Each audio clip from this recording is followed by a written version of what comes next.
Lex.uz tizimining bosh sahifasi. Har bir foydalanuvchi 3w.lex.uz tizimiga kirganida tizimning bosh sahifasi ochiladi. Tizimning yuqori o'ng tomonida ko'z belgisi tizimning 3 xil ko'rinishdagi fonini tanlash imkonini beradi. Ko'z belgisidan keyin tillarning qisqa nomi yozilgan ustun. Tizimdan o'zbek, kirill, lotin alifbolarida, rus va ingliz tillarida foydalanish imkonini beradi.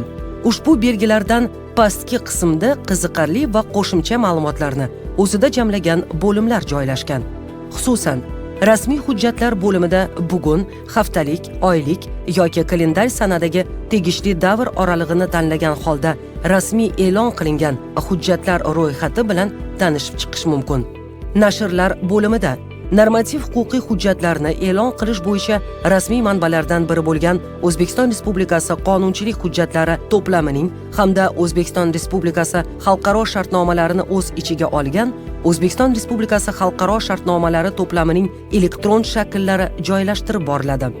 Huquqiy tushuntirishlar bo'limida turli mavzularga oid bo'lgan maqolalar, muhim savollarga javoblar, qoidalar, fuqarolarning huquqlariga bag'ishlangan masalalar yoritilgan mavzular o'rin olgan.